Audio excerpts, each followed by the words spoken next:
Say hello. Fantastic. Can you see everybody? You need to tilt it down. I can see about 3 of them, yeah. There we go. There we go. Great. You're on live with everybody, John. Go ahead. Well, look at this. You've got your in-house studio. You can tell it's LA, right? Yeah. That is very, very LA. Well, thank you very much for having me here to speak to you. I appreciate it. It would have actually been fun to come down and talk to you in person. I thought about it, but I've been doing so much travel, and it was absolutely killing me. So, I don't know how much of an intro they gave you before I came on, but my name is John Hawkins. I run Right Wing News. It's one of the biggest conservative websites in the country. In the last 30 days, we've done 2.8 million visits. I think 48,000 people yesterday visited our website, so a lot of people read it. We've also got one of the bigger Facebook pages in the country. We're over 600,000 likes, which there's pages that are bigger than that, and this is going to sound like a made-up number, but I assure you it's true. In the last week, we reached over 70 million people off that website. We had 7 million engaged users, which means they either liked, commented, or shared a post. So that's just 1 week's numbers. So that's a lot of people we're getting out to. I write columns for Town Hall. I've done fundraising. I've done a little bit of consulting. I worked on Duncan Hunter's presidential campaign. Are you guys big Duncan Hunter fans? I don't know. It's California, right? Yeah. He's good. Yeah, this is his dad now. That's not the son. His dad's retired now, but. So I'm really thrilled to have been invited to talk to you guys. Now, normally when I do speeches to Tea Party groups, I like to do a nice little rah-rah speech, but this really isn't that kind of thing. This is a little different. We're talking Saul Alinsky. This is a little more intellectual, a little bit more debate style, and it's not quite as much fun. The rah-rah stuff's fun because you get fired up and you enjoy it and you get done. This stuff is not always as much fun because conservatives in general, when I write these type of articles for Town Hall, what I find is a lot of people like it, but some people don't, because as conservatives, we tend to be more traditional. We like doing things because somebody else did it and we've already had it done that way, and we don't really like to go out and do a lot of big changes. So these type of things can be challenging. So you're not going to agree with every single thing I say. And Saul Alinsky, back when he was putting this stuff out, and he's been gone a long time. Saul Alinsky died in 1972. But the philosophies that he put out there have been taken over in the Democratic Party. They're playing right out of his playbook, which you're going to pick up as we're talking about it here. Let me tell you a little bit about the guy. Basically, he challenged a lot of the radicals of the day back then on the left. I mean, he would go to them and say, okay, how much sense does it say to come out and say, well, all power comes out of the barrel of a gun when all the other guys have the guns? He would come out and tell them, hey, it doesn't make sense for you to go out and burn the flag and trash the church when you're trying to reach out to these people. That's dumb. So he would come out and challenge people in his own way in his own day, but he is not a good guy. He actually dedicated his book to Satan, which tells you a little bit about his ethical character. Not the nicest guy in the world. He was very much an ends justifies the means kind of guy. In other words, he's a lot like Pol Pot, Hitler, Stalin, a lot of far left-wing guys who at the end of the day, their goal is win. They don't care. I mean, Saul Alinsky, not that he would necessarily put you in camps, but would he put people like us in camps if his only way to win? You bet. I mean, he explicitly says in the book, lying is okay. It's okay to go out and do anything it takes to win. The ends justify the means. Now, we're conservatives. We really can't do that. That's just not our thing. But we can learn from the guy because the guy actually was a brilliant student of human nature and politics. So there's a lot to be picked up from reading the type of things he did and adapting them. So I actually wrote an article for Town Hall doing exactly that, taking some of the things he had talked about, the principles, there were 13 organizing principles he had, and taking those and saying, okay, how can we as conservatives take what Saul Alinsky did and use them? And so what we're going to do is talk a little bit about that. And after we get done, we want to have some Q&A and go back and forth. Because again, you're not going to agree with everything I say. And that's perfectly fine. And I don't think that you guys are going to hear everything I say and then go out and implement it 5 minutes from now. What I'm kind of hoping to do is sort of get the idea out there. I know you guys are putting this up there in video. I've had it on columns, and get out to more and more conservatives, because over time, what I'm hoping to do is some of these ideas will pick up, and maybe some of these we can implement. The first one he popped out was power is not what you have, but what the enemy thinks you have. Now, there's a very, very obvious way you can use that, and the left does this very well. boycotts. They go out all the time and they do this. They have some liberal group with 500 members, and they go out and they protest, and next thing you know, well, the latest one has been with these different chains, fast food restaurants, that have been banning guns from their premises. Now, unfortunately, we've helped them out a little bit with that. We have people go out with these open carry events where they're all carrying, AR-15s into the restaurant, and it freaks people out. Then they follow up with that, and next thing you know, this restaurant has banned guns.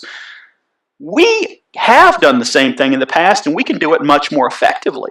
There are twice as many conservatives as there are liberals, literally, in the country. 70% of the country is Christian. There is no business in this country that can be successful without Christians supporting it. And there's a lot of movies, musicians, businesses that can't be successful without conservative support. So the threat of a conservative boycott can be very effective. Just to give you one recent example we've seen, think about the Duck Dynasty guys. They were going to ban them off. They were going to say, hey, see you later, because the left was complaining. Next thing you know, the right complained even louder, and guess what? Duck Dynasty's right back on the air. We can do that with a lot of different things, but it requires us, and it really, listen, you guys could pull this off. The people in this room, the people who are in the LA Tea Party, could go out, organize, threaten a boycott of something, and it could be enough, just 40, 50, 60 people to freak these guys out. Because again, it's not necessarily what you have. It's what they think you have. And what they're terrified of having happen would be a bunch of conservatives like us coming out and saying, hey, we don't like what you're doing. Progressive Insurance, think about those guys. Think about Capital One, and that's something we did a while back. Alec Baldwin, can't stand the guy. So Alec Baldwin, he comes out and he does some homophobic comments. He makes some. So I got together with the guy, Jimmy LaSalvia, who used to be part of Go Proud. We put together a petition, got a bunch of conservatives to go on and sign on to it, and we called for Capital One to fire him. Now, they didn't fire him immediately, but not too long after that, and we managed to embarrass all these groups. It got a lot of attention. A lot of big media outlets picked it up. Well, 3 or 4 weeks later, he said something dumb again, and guess what happened? You don't really see him that much anymore. MSNBC got rid of him. I like to think, I wish we could take credit for it. We really can't, but that's the type of thing we can do that can shape the culture a little bit, and we have a lot of power and authority to do this if we go out and do it. A second one is never go outside the experience of your people. That's something Alinsky said. This is an area, again, I think, where we can do something a little different. And I'll tell you where we have a big problem, where we get stuck in this area. It's reaching out to minorities. We are terrible as a party at reaching out to Hispanic Americans, to Black Americans, and there's a very obvious reason why. Well, why would any of us in this room have trouble, let's say, going into an all-black neighborhood and reaching out to them? Because they're going to call us a racist, right? But on the other hand, we don't want to go out and, let's say, get our own Jesse Jackson or our own Al Sharpton to go out there and do the same thing. There are black groups like CORE, for example, or Project 21 that actually do some great work, but they don't get any financing from conservatives and Republicans. They can't go out and do that outreach we need them to do. I'd like to see us do more of that. I think that we've got to be much, much better at reaching out to minorities. And we can't just go out and do it without putting any real resources into it. I was at a conference last week, and Anita Moncrief was talking about it. Anita's one of the people that helped bring down Acorn. She got a lot of information that James O'Keefe and those guys happened to use later, and she did a lot of great work. But she was saying, all right, not only do we not do a lot of outreach, but outreach to Republicans is basically getting, and this is her quote, 2 Negroes with a camera and sending them out. So basically they take pictures and say, hey, we did outreach. Well, that's not outreach. Outreach involves showing up. There was another panel, over and over again, there was another panelist there who was talking about Asian Americans. And she said, and in D.C. area, what happens is they'll have all these events, these big Asian American community events. What happens? The Democratic congressman, the Democratic representative of the district shows up. And if they can't show up, they'll send an aide there who'll mention their name 6 or 7 times when they do a speech. But then there's no Republican who shows up at all. So when the Democrats come out and say Republicans hate you, Republicans can't stand you, they detest you, and there's no Republican at all, what do? They assume they're right. We've got to be willing to do some real outreach, and we've got to be willing to reach out to people who can go into those communities and do it if we're afraid we're going to get called racist for doing it, let's get some people and pay them well enough to do it. And we're doing a little bit of that. The Republican National Committee is starting to actually do a little bit of outreach. We need to do a lot more of it. I'd like to see a lot of groups doing it. I don't know if that was me or one of you guys. I'm assuming it's one of y'all, huh? Okay, that's all right. Whenever possible, go outside the experience of the enemy.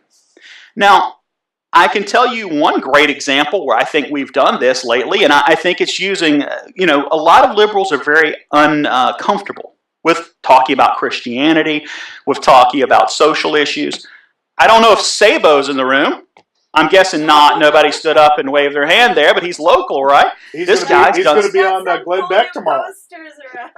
Yeah, well, he did this brilliant thing, abortion Barbie posters for Wendy Davis, who ran on abortion, made her name for it. So she shows up at this LA fundraiser, and there's a huge abortion Barbie poster. So what happens, right? It's brilliant. He's a local guy there. So he does this. She's horrified. She's I can't believe someone would do something like this, and it gets all this attention, right? So what is she doing? I thought we're not supposed to talk about social issues. They're too scary. We can't handle those. What did he do? He went outside her experience.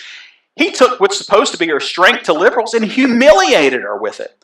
We can actually do this a lot with social issues. There are a lot of issues where groups that don't necessarily vote for us agree with us on gay marriage, on abortion. We don't have to go out and be Todd Aiken and say dumb stuff on abortion. But I think, for example, of Terry McAuliffe, when he was running for governor in Virginia, he came out and said he supported abortion in all circumstances. You have an 11-year-old girl and she wants to get an abortion without telling her parents? He's in favor of that. You want to abort the baby 2 seconds before it's born? He's in favor of that. We could have used that. We can use that in a lot of races. If we pick our spots and go ahead and hit these things. So that's something we can do if we're willing to do it. Now, number 4 is make the enemy live up to their own book of rules. And I think we've gotten better about this as a party, but we still don't necessarily do it as well as we can. I love the fact, for example, that we go out and we mock Al Gore for living in a huge mansion while he's telling everybody else they basically need to live in a hovel to reduce global warming. I love hitting these guys. Okay, you're talking about global warming and we can't be having a huge carbon footprint. Well, then why are you flying in a private jet? Why are you going everywhere that way? But we can do a lot better at this. Look, for example, at Tim Geithner. We've got a guy up there who's in charge of taxes for the country who didn't pay his taxes. We should have hammered him a little more on that. We have got to be willing to go to liberals and say, all right, you want to apply these rules to everybody else, well, you're going to have to live up to them. And we've got to hit them on those a lot more. So, like I say, Tim Geithner, some of these other guys, I think we're doing better with Al Gore. I think we're doing a better job, too, with hitting Barack Obama on this. A lot of people have gotten very good at coming up and bringing up these old promises he made. We've done this with Obamacare. Oh, you promised we'd do this. You promised we'd do that. Well, we haven't actually reduced costs by $2,500. People aren't getting to keep their doctor. People aren't getting to keep their plans. That's one of the reasons that we've been so successful at hammering them on Obamacare. Ridicule is man's most potent weapon. This one I think is very important for conservatives because we have an awful tendency, I think, to try to convince people too much with logic. And that's okay, and it's never bad to try to convince people with logic, but if someone has not been convinced by logic in the first place, you're not going to probably talk them out of their position with logic. So we tend to go out and convince them when we talk about principles and the Constitution and all that, and at the end we're puzzled because they sit there, we don't seem like we made any dent at all. I think sometimes it's a little better just to make fun of them and embarrass them and humiliate them. I think liberals are better at that. That's what Bill Maher does. It's what Jon Stewart does very well. I think mocking these guys and making fun of them. Rush Limbaugh does it well. There's some other guys on our side. The more that we can do, the better. We don't want to try to win every debate with just logic. Again, getting back to Obamacare, and this is sort of a side note to that, one of the reasons we've been so effective is we have not relied entirely on logic. Yes, we talked about those promises he broke, but we also come out and we bring people who've been hurt buy Obamacare out there. And we let them say, hey, I can't get a doctor. There's no doctor within 400 miles of me. You promised my rates would go down. They've gone up. And we identify them with real people. So getting outside of just trying to convince everybody purely with logic, I think, helps us. A good tactic is one that your people enjoy. This one, I think, is extremely relevant for Tea Party groups. I applaud you guys for actually being on the ball enough to put together a Skype thing and have people actually be able to talk to you by Skype. A lot of people can't do that. I think a lot of Tea Parties across the country have fallen into a trap, and we're going to talk to this, is going to be actually, we'll just blend these together. A tactic that drags on too long becomes a drag. What happened with the Occupy movement? Their whole idea was they just sat in a park. They got everything they wanted. And eventually, right? And eventually people said, well, this is kind of boring. I'm sitting in a park. I'm tired of trying to go into McDonald's and use the bathroom every day and stinking in a tent that's, sleeping in one that smells horrible. And they did, folks. I mean, we went to Denver when the Tea Party movement was in full swing. It was a lot of fun. The police came in, threw the hippies out of the park. It was crazy. I had a gun pointed at me during the whole thing by a cop. It was a blast. But I enjoyed that. But but I kid you not, they had tents there, folks. And I was going to have one of my friends pose in one of their tents. Oh my, the smell was like nothing you've ever smelled. And I was like, you're not getting that tent. You're going to walk out of it with mange or something. It's just not doable. It was horrible. So, but now let's look at us. What do? Why has the Tea Party movement dropped off a little bit? Because I think we can all agree the numbers. How are your numbers compared this year compared to, say, 2 years ago? Down or up? They're holding steady. Holding steady. Yeah. I think a lot of places around the country they're down. And the reason they're down is because they started out with the whole idea, okay, we'll bring everybody out, we'll have some local speakers, and everybody gets up and talks about the Constitution and the Founding Fathers, which was fun. But then on the 5th time, people are going, well, gee, what's the next step? We're doing the same thing over and over again. I think it's okay, and again, that's why I applaud you guys for doing something with Skype like this. It's kind of innovative. We've got to do some different stuff. We've got to be willing to say, all right, we're not going to do exactly the same thing. What would be wrong with having some event at a shooting range? Be a lot of fun. Do you even have them there in California? Do they allow? Have they banned those yet? Yeah. Sure do. I didn't know if they still allowed you guys to do that. I thought by now they'd probably be, the bullets are probably $25 each because of high taxes or something. But John, we just got an email from a group that wants to do something with us. The group is called Gays with Guns. A conservative group, Gays with Guns. Go for it. Hey, I like it. I think that's a great idea. Yeah. I hope it's a good idea. We'll see. I guess we'll find out after the event, right? Right. If it's a liberal group with Gays with Guns, I don't know how well that would go. It might be you guys run and they shoot you. I don't know. That would work. But you know what? I mean, I like the idea of doing some different stuff. Barack Obama's campaign, for example, he had concerts with big-name entertainers. They'd come out and get a stadium full of people, and they'd do voter registration on the way out. That's how they got a lot of these younger voters registered. We could conceivably do the same thing with groups like Kid Rock, with some of these other more conservative-leaning entertainers, and maybe even some that are a little in the middle who will do it for pay. We can do some different things. One thing I have wanted to do forever, it's just turned out to be too expensive, I wanted to do at CPAC, would be to go to CPAC, set up a dunking booth, put a guy in a Barack Obama mask there, and just have people throw balls, $3 for a ball. And then you get an email address every time you sign up. I figured it would end up costing $15,000. So I said, there's no way I'm going to do that. If I could even get the union guys to set up the dunking tank there, it's a nightmare.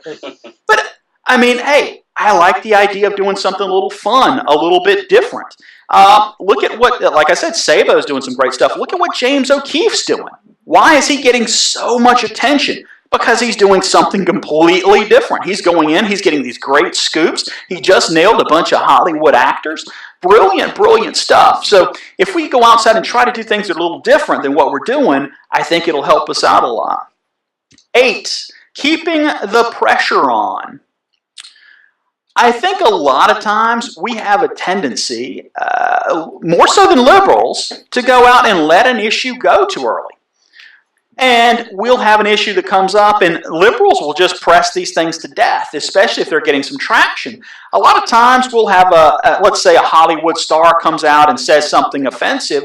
We don't keep pressing to get the guy fired. We don't press into a boycott for the movie. We just say, all right, well, he apologized. not good enough. When you have an embarrassing situation, like I think back when I wrote this article, Bill Maher is one of the most offensive people you can imagine. Is just given $1 million to Barack Obama's super PAC. We could have pressed that. We could have kept pressing to the point where they would have had to give that $1 million back. We didn't. And guess what? That's now water under the bridge. They got $1 million. We could have forced them to give back.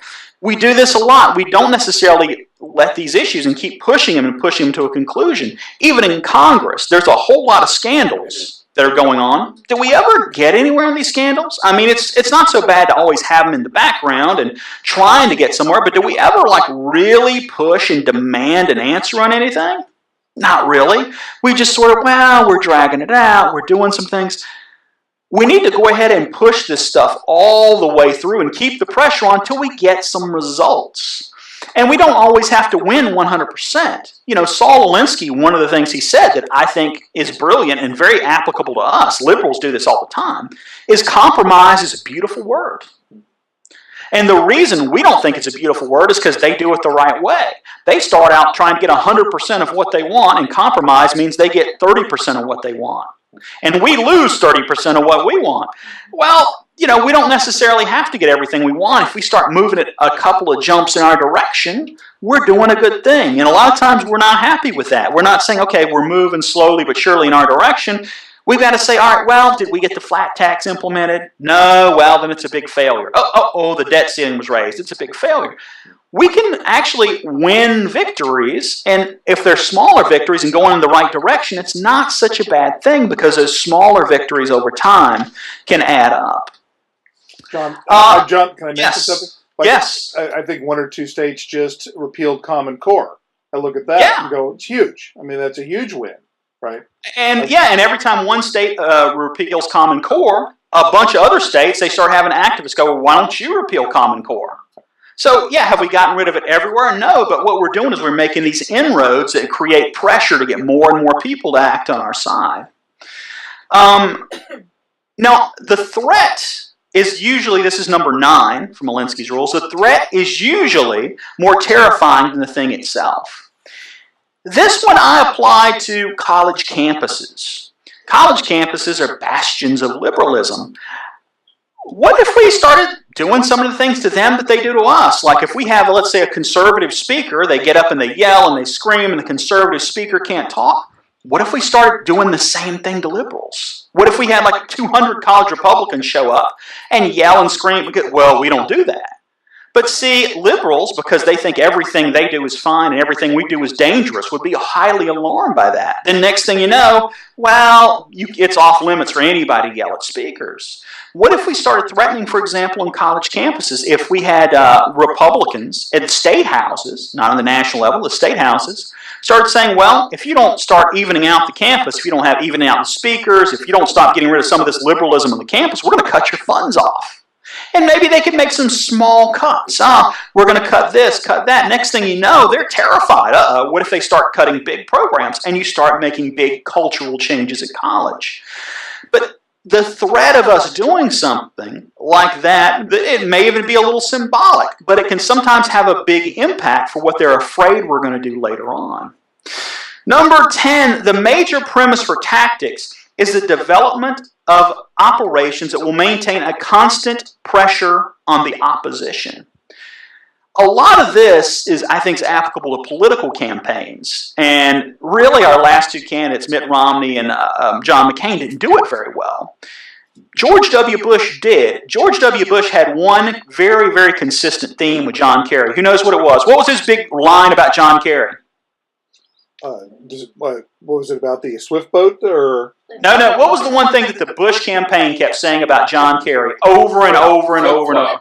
Flip-flopper. We all remember that. Did John McCain have that same line about Barack Obama? Nope. Or did he have, any kind of line, any kind of thing? No. Did Mitt Romney have any kind of thing like that where we stuck there and said, yeah, they didn't?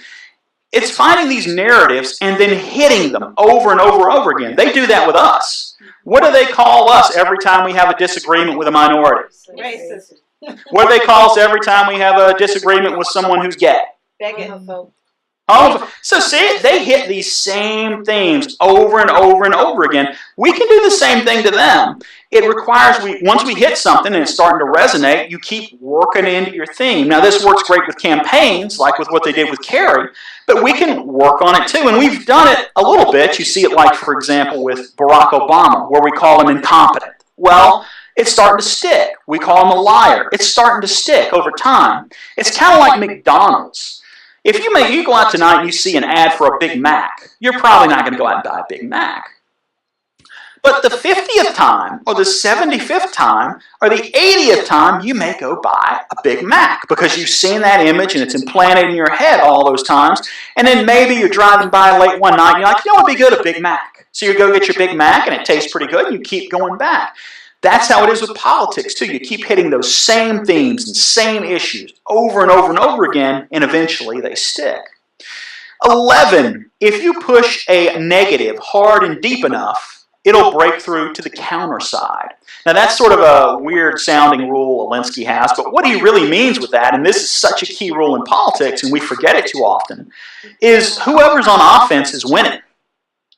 If you are sitting there defending yourself, I am not a bigot, I am not a homophobe, that I can't believe you'd say that, you're losing. It doesn't even matter if you have a good defense. Whoever is on offense is winning.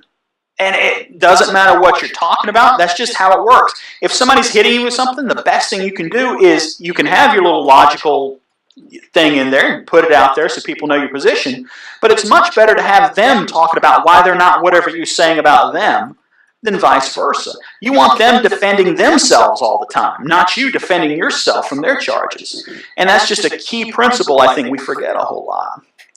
Number 12, I think, is not a big one for conservatives. This is when Alinsky talked about the price of a successful attack as a constructive alternative. We have lots of constructive alternatives. We've got constructive alternatives out the wazoo. I mean, sometimes it's hard to get them to acknowledge them. I mean, I don't even know how many alternatives we put up to Barack Obama's healthcare plan, and they still claim we don't have one. But we do have constructive alternatives. Now, this is the most famous one of Alinsky's rules. You have probably heard this a million times. Pick the target, freeze it, personalize it, and polarize it. We do most of those really well. We do pick our targets, we freeze them, we personalize them, we do good there. Where we fail, I think, a lot of times is polarizing it. We don't take it to the next step. We don't come out and actually hit liberals on something like, the way they hit us, they claim we're racist. Well, you know what? I don't think they like Christians very much. Is it okay to say that they're bigoted against Christians? Can we hammer them on that? Can we say, and I think this is very true, that a lot of liberals push things like affirmative action because they're racists. They don't think black Americans can even get ID. How insulting is it to say that black Americans are too stupid and incompetent to get ID? Whites can, Asians can, Jews can, but you're saying a black American is so stupid he can't go get an ID? That is racist. Can we say that? Can we go out and hammer these guys on some of the other things they're doing like that? I mean, we've got to be willing to go out and not just pick our targets and personalize them and hit them, but we've got to go out and take the next step. Can we say, for example, which is one of the things I think you guys tweeted out about mine, that maybe the reason Barack Obama was willing to make that trade for Bo Bergdahl is because he can relate to him, because he's an unpatriotic deserter? And if he were like a patriotic Marine, he really probably wouldn't have been that inclined to help him because he's not that patriotic like a lot of liberals. And that seems very mean, but, you know, if you want a friend in politics, get a dog. So, I mean, I look at politics as a knife fight in a phone booth. It is a nasty, nasty business. That's why a lot of people don't like it very much, because it is nasty, it is mean. And an average day, I probably get a couple of people telling me they hope I'm going to die and they, you know, I should quit my Facebook page and I'm a jerk and bigot and racist. I mean, I don't know these people from Adam. I get them every single day. I think they can get a little bit of it back. And I don't think it makes us bad for playing by the rules that are out there. You know, I used to do in college Southern long fist kung fu. And my teacher told me, listen, if you're fighting a guy and his goal is to rip your ear off, you better be trying to rip his ear off too. Because if you're trying to not hurt him and he's trying to rip your ear off, you're going to lose. You've got to be willing to hit the other side with just as much force as they're hitting you with. Now again, I'm not saying you should be immoral or dishonest or lie. I don't believe that. But I believe you got to play by the rules of the game and be willing to hit these guys just as hard as they're hitting you. And playing by Marcus of Queensberry rules, which I think, let's say, John McCain did, we expect people are going to come out with the knowledge that he's a good and honorable man. They don't care.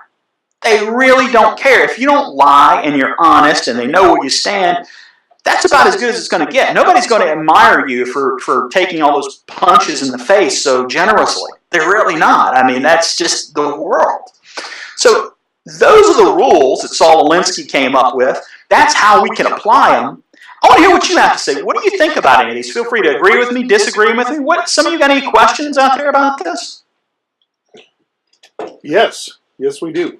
Go ahead. Let me point the camera on. Go ahead, Michael. Hi, John. I just want to tell you that I'm one of your biggest fans. Thank you. I tweet your stuff all the time, and I really appreciate it. One of the things I appreciate so much about how you write is that you do use irony and humor a great deal in your columns, but you really get to the meat of the issue, and I really appreciate your suggestions because I agree with you. I think we need to start using the tactics that they're using against us. I think we're being too nice. I mean, I think that is our general, makeup for a conservative. I think we are by definition conservative. We don't like confrontation and that sort of thing, but I think you're right. We do need to use more of it. Well, first of all, this woman who tweets my stuff all the time is the biggest fan of mine. Is obviously a brilliant woman. I think she's a fine example for everyone else in the room. And thank you so much for that. And yeah, I don't mind hitting these guys with some brass knuckles. Yeah, great. Another question? Yep. Ellie? Can we talk a little bit more about who "we" is? Because sure. I keep thinking politicians, but so you're saying maybe we should be asking our politicians to do this? Because I know we can do us it. too. I mean us too. Yes. And I think that can be, because some of this hits on politicians, but a lot of it hits on us. And I write these columns every so often saying, not necessarily this, but some of the same kind of things. And it's hard to sit down and say that you, me, all of us, Rush Limbaugh, Mark Levin, all the Tea Party, we need to do different things and do more of it. Because I'm not just talking about liberals or establishment Republicans, the guys in D.C. I mean us. Because let's face it, if it's not going to get done by us, who's going to do it? Because these politicians, they're interested mainly in getting reelected. I mean, that's their, as Thomas Sowell likes to say, their number one, number two, and number three problem. How do they get reelected? We're the ones who really and truly, when you get down to it, care about changing the country. So what I'd hope to do, and with just talking to you guys and talking to other people about these ideas, is inspire some few people to take these up and say, hey, how can we take this and apply it? I mean, how can you guys in your local Tea Party group take even one idea out of all this stuff and apply it? And I think that would be great if we could come up with some stuff, or if you guys can, or anything like that. Thank you. Yeah.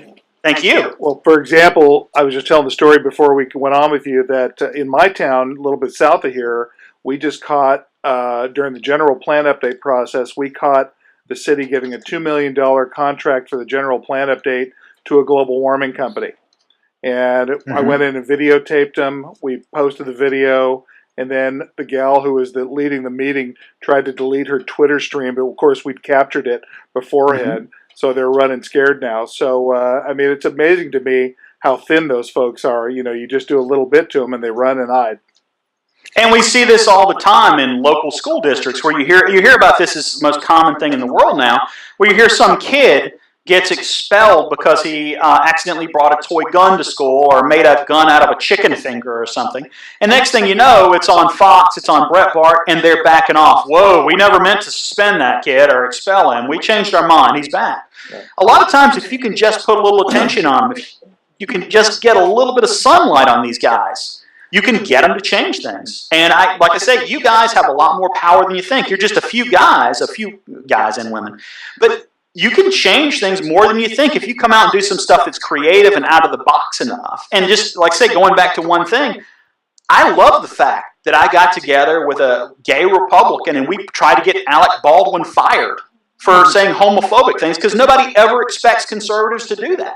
Yeah. So it's just a few, even because we did that, it got all kinds of media attention. You guys, because you're part of the LA Tea Party, and I'm just throwing this out, this is a crazy idea. I don't know, what if you went out and did some sort of thing where you maybe protested, and this is, again, I'm not saying you should do this, I'm just throwing out a crazy idea. What if you did something in a local area where you went out and said you wanted to help, went to a black neighborhood and tried to help them maybe get a better school somehow, or did something that was completely off the radar that no one would expect from you? Guess what? It's media worthy then, because nobody expects the LA Tea Party to go out to a liberal Democrat, area that's all black Americans and try to help them, let's say, improve a school issue or improve something where they're not getting any service from their congressman. I mean, and I'm not saying you should or shouldn't do that. I'm just saying those are the kind of things that make people go, wow, this is completely different. And suddenly you can change attitudes and change ideas. Brittany? Oh, I'm sorry. Oh, yeah, go ahead. Well, how do you kind of do it, like with the Benghazi thing, that you were pounding it pretty hard on Fox and on our side, and then all they talk about is, oh, all you're saying is Benghazi, Benghazi, Benghazi, and they like poo-poo us. And so how do you get the other, because I feel like we are fighting the left media, so how do you get, like you were saying, to get to be media worthy? How do we go out and do it differently so that other medias also tap into what you're saying so we can polarize them with a larger audience? I think it's harder for someone like an LA Tea Party to do something on Benghazi because that's more of a national issue. I'm not saying it's impossible. You guys, here's a question. What could you guys do, and we'll get back to Benghazi, what can you guys do in LA that would completely shock people about conservatives that fits an issue that you guys have? Like, what could you guys go out and protest maybe? Something like, something that's conservative themed, because there's so much outrageous stuff the government there does. What could you do that would actually make people go, wow, I didn't expect conservatives to be doing this, and it would actually generate headlines? On Benghazi, I think really and truly, we are winning on that issue. The public agrees with us. It sort of plays into it, but it just takes a long time because they drag their feet on it. I know they just, Trey Gowdy just opened up a committee in Congress, but they're going to drag their feet giving them documents, and they're going to try to, keep it out as far as they can past the 2014 elections, and we might get some more answers on it. But, that's one of those things where it's almost like a war of attrition. But the stuff you guys can do and can make a big difference on is, what can you do locally that would make people go, wow, the LA Tea Party's doing that? I never expected a bunch of white conservative Tea Partiers to be out doing this. And suddenly the media is covering it because it's so crazy sounding.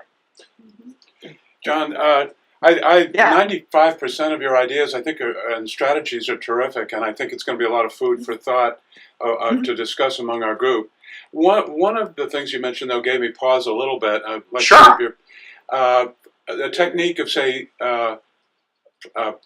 standing up and shouting down a speaker. I'm worried that we lose the moral high ground there. We're advocating free speech, and yet we're kind of acting contrary to that. So what's your... Well, I would not advocate doing that in every situation. I guess where I would look at that, and I was using a specific example, let's say on a college campus where you have, because there are colleges where they go out and, Ann Coulter gets pies thrown at her. People get food thrown at them. They come out and they shout them down, every conservative speaker who comes to campus. Well, if that's the rules of the game, it's like baseball. If the other side is allowed to use a designated hitter, and that's acceptable and nobody has a problem with it, and they say that's fine, I think you're foolish not to use a designated hitter too. And the only way to get them to change their mind is to match them using the exact same tactic. Then they start to go, well, this can happen to us. If the school, for example, is allowing that to happen, and they're just saying, hey, that's just how it is, the only way you're going to get them to give you a fair shake is by using the exact same tactics. So I don't think you should do that in every case, but I sort of look at, what is the, and this is something Alinsky talked about a lot too. You got to look at the actual rules of the ground. What are they, where you're at? Is everybody treating that as a legitimate tactic? And if they are, maybe you should be using it too. If they're not, if the school's out saying, no, you absolutely can't do that, I wouldn't recommend doing it. But I think sometimes you got to fight fire with fire to at least make them consider, hey, this can happen to us too. I think that's the only way to get change. I think we're going to have to agree to disagree on that one, John. Because Sure. I would agree with John. I don't agree with you, Duncan. Started a firestorm already. agree to disagree too. It's okay to disagree. Like I said, I expect people to disagree with some of this. Because I want other people to have their questions, but sure. I think if we stand for something, we can't just throw it out the window because it's a good strategy to do something else. But anyway, that's enough on that point. More questions? You know, one thing I've been thinking a lot about is not Alinsky, but Rahm Emanuel and his famous line of never letting a crisis go to waste. And kind of changed my mindset that I now sit there and wait for them to make a mistake to capitalize on it. Yeah. And I don't think that's a bad thing. I would be careful about using that line because it sounds awful. Sure, right. But I mean, one thing I'm planning to do, and I've been discussing this, and I'm hopefully you will see us implementing it. I want to get together a regular group of conservatives, and every time a liberal screws up and says something dumb publicly, I want us to come out and call for him to be fired. Sure. And the reason I want to do that, exactly the same thing. They do it to us all the time. And once they're starting to get afraid, whoa, this could happen to us too, then they'll start to reconsider it. Also, we set a standard. If they're not going to fire a liberal for doing X, Y, Z, how do they come back and fire a conservative for doing it? So I think that's my thought process on it. But there's different things. I mean, like you say, if you get an opportunity to attack, offense is how you win in politics. Locally, nationally, anything. The guy who's on offense is probably the one who's winning. John, in the modern era now, because everything moves forward. Who is the modern Alinsky, and how have they taken it forward? And do we have anybody on our side similar to you, or who's our guy that implements this well? Who's our Lee Atwater? Who's a new guy? Well, that's interesting. I thought I shouldn't say in a lot of respects. Karl Rove was smart there for a while. I think near the end he got a little too excited about trying to create this national majority that was never going to happen. When I think about the different strategies, I think as a party we've gotten a little bit away from that, and we've stopped thinking in terms of. I think we as a group, as conservatives and as a party, have gotten complacent. Yeah. I guess I'd say. I think we have stopped going out and saying, all right, how do we bring more people over to our side? Because if you think about this, if you look at it in terms of the overall culture, we're definitely losing. And the way you can tell we're losing is this. If you look at a poll of adults, it's probably 7 or 8 points to the left of likely voters. In other words, just the culture at large is more liberal than the voter pool. So we've got to figure out a way to get to more of those adults and get them going back our way. So I don't know that we have an Alinsky of our own. I think we've got a lot of people who are putting ideas out there. And I think over time, hopefully, we'll start to coalesce around some of these, whether they're different peoples, and pick up the ones we like and just start moving the ball back in our direction a little more. Okay. All right. Some more questions? Allie? If you have a little more on that topic, actually, because that was going to be one of my questions coming in, was we were going to talk tonight about liberal thinking. That was such a broad topic. See, to me, there's the initiates, the ones who kind of know the techniques specifically and implement them, and then there's the masses who don't really know, but they have these feelings and these opinions that got sort of given to them.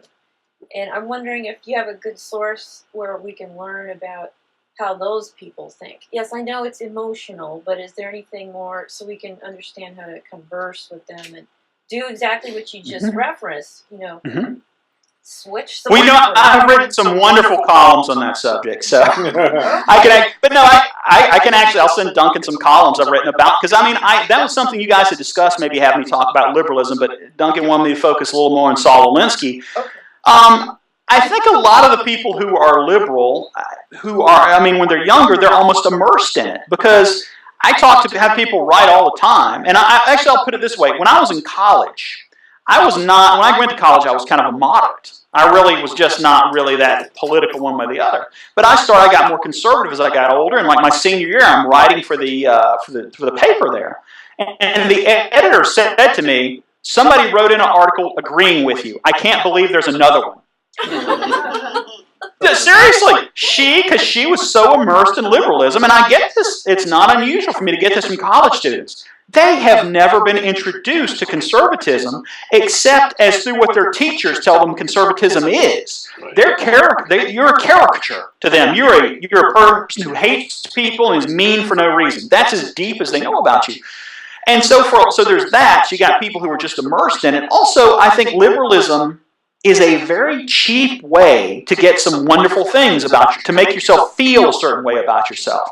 Because for me, I don't feel charitable, let's say, unless I take some of my own money and, let's say, give it to someone. That makes me feel pretty charitable. I gave someone the money. They don't have to do that. They can advocate a policy, and they feel charitable. They may feel more charitable than the guy who's given 25% of his income. Well, he's a cruel, evil, mean person. He's given 25% of his income to the poor. Yeah, but he opposes this policy. It's cheap. It's a cheap way to feel good and feel superior about yourself. And I like to, a lot of times, go out and try to puncture that. If you watch the columns I do, I like to go out and find these ideas liberals have about themselves and cut right into them. And that's one of the things. I don't think liberalism is charitable. I think it's very cruel. I think it sets a lot of people up for failure and under the terms of, hey, I'm going to be very nice to you. I'm going to do you this favor. You know, I'm going to do you this wonderful favor. I'm going to give you welfare. I'm going to give you food stamps. Man, I would not wish being hooked on welfare and food stamps as my worst enemy. I think that's horrible. I want people who are on welfare and food stamps to get off of it, get a job, and actually I'd like to see them get rich. I'd like to see those guys running their own business. They'd like to see them on welfare for 30 years. So a lot of these things, it's difficult it's such a broad topic, but I'll send you some stuff. Maybe Duncan can add those on the page and everything. But yeah, a lot of it does come down to they support policies because of how it makes them feel about themselves, as opposed to whether it works. I mean, a policy that fails completely and makes them feel good about themselves, they like it. I mean, look at Obamacare. The whole thing is built on lies. I mean, nobody even disputes that anymore, that, hey, he promised we'd keep our doctors, we don't. He promised we would keep our health plans, we don't. He promised it would cut the fees, $2,500, it doesn't. The country hates it. Liberals support it uniformly. Why? Because it makes them feel good. They're getting people health care. They supported it. I mean, so that's how they think about it. So always look for ways to make them reconsider that if they can.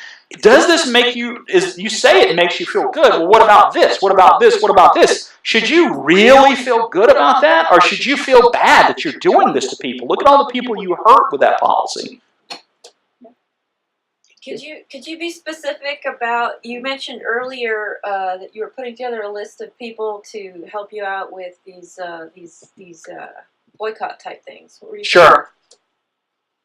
Was it on your website? Well, no. What I'm going to do is we're going to hit it like I mentioned with the Alec Baldwin one. It's going to be almost a situational thing because I know pretty much every blogger out there. I know like a lot of the columnists. I know some of the big radio hosts, Mark Levin, a lot of these guys. What I want to try to do is when they go out and let's say next week Ed Schultz comes out and says something, he compares conservatives to Nazis or something and it offends Jewish groups. I want us to call for him to be fired. I want a bunch of conservatives saying, listen, we think that's hateful and awful. I want him to be fired because it does two things. One, it cuts against the left's narrative because they say people like us don't care about Jews. Or this could be blacks or gays or Hispanics. One, we want to show, yes, we do care. And two, we want to point out their hypocrisy. So that the next time a conservative says something, if you're going to say what he said is not offensive, then don't call what this conservative said offensive the next time it happens. Because what we have now is a double standard, where all of us are held to the most stringent standards imaginable, and they can say the exact same things and get a pass. So I want us at least, at a minimum, held to the same standards. So that if a liberal says something that I'm going to get in trouble for, I want them to get in trouble for it too, or I at least want to show the world how hypocritical they are, while at the same time showing that, yes, we do care about these groups. It's not just liberals who care about them. How are you implementing that? I was thinking you had a Twitter account or something. Where you no. It's not going to be on Twitter or Facebook. It's one where I actually call people and talk to my email and say, hey, like the last one, I think we had people like Judson Phillips, who runs Tea Party Nation, and a bunch of big-name bloggers, that kind of thing. Oh, okay, great. Would be a good strategy if it got out to them anyways, right? You want to keep it secret till you implement it. Well, then you implement it and you send it out to the public and encourage them to sign on too. So you encourage people like via email, Twitter, Facebook to also sign on. but you start with like a list of named people who can actually get a little more attention for it. We've done this with Republicans too. For example, way back in the day, if you remember when Marco Rubio was running and the NRSC endorsed Charlie Crist, I did the same thing. We got Eric Erickson, a bunch of people together, and we got a bunch of Republicans to pledge not to give one penny to the NRSC if they continue to give any money to Charlie Crist. And what did they do? They backed off. Now, it's easier for us to put pressure on our own side because they're more frightened of us, which is good. But it is a good thing. But, you know, it's the same sort of thing. You can go ahead and bring pressure if you pick the right points, pick the right people, and get enough attention. You can actually pressure these guys into changing their behavior. John, a little off the topic, but I'm just curious, who would you like to see percolating to the top of the contenders against the Democrats for the 2016 presidential election? Do you have a favorite, and why? Well, I have a couple of them. There's several people I like. I mean, don't get me wrong. I like Ted Cruz. I like Rand Paul. I like Bobby Jindal. My two favorites are probably Rick Perry and Scott Walker. And I like them for two reasons. One, they're both governors, and I think that way they're not caught with a mess in Washington. It's sort of like if you're in Washington, it's almost like working in a pig pen. You're splattered with crap by the time you start running from all the stuff you've been involved in. So it's nice that these guys are outside of that. And the other thing is they've both been very successful governors. Scott Walker has turned around a big budget deficit. He showed he's got a lot of guts by taking on the unions there. Rick Perry's been the most successful job-creating governor in the country.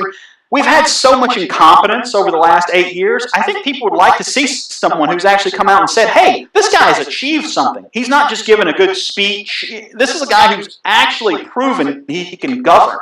And so I think that's why I tend to like those two the best, although there's several other ones I would be fine with. I don't want to give you the wrong idea. Just not Jeb Bush. No. Yeah, please. Yeah, no Jeb Bush. And if Hillary is the Democratic nominee, what do you think are the weakest points or the areas that we want to attack hardest? Benghazi. You know what? I would say the fact that her whole career is built on being Bill Clinton's wife. I mean, she did nothing in the Senate. She was a disaster as Secretary of State. She even publicly now can't point to anything she achieved. So you start looking at her and say, gee, are we electing her? I mean, we've already put a guy in office who had no achievements, and look how that turned out. Do you really want to do it again? And I think she would have a harder time than people think because, for one thing, Barack Obama, although he did a good job of getting these coalitions of people together to vote for him, he didn't have the successful policies to follow it up with. His policies are not popular. There are not Americans, even the ones who support him now, who are sitting there saying, gee, we need 8 more years of what he's doing now. I mean, there's a lot of people who are not going to go back and say, whoa, I made a big mistake, because we're people. We don't like to do that. We don't like to say, wow, that was the stupidest thing I ever did. I voted for him twice. Am I an idiot? They don't say that. They just go out and then they say, well, I think I could use a change once he's out. So I think she's going to have a very hard time, just like, in all fairness to him, McCain was going to have a hard time getting elected when Bush had a 25% approval rating. I think Obama's going to go out with a very low approval rating, and people are going to be sick of him, and they're going to want to change. So I think Republicans will have a great opportunity to get back in. Well, guys, any other questions for John? Where is your column? Where do we find you? Townhall.com. Townhall.com, and also run rightwingnews.com.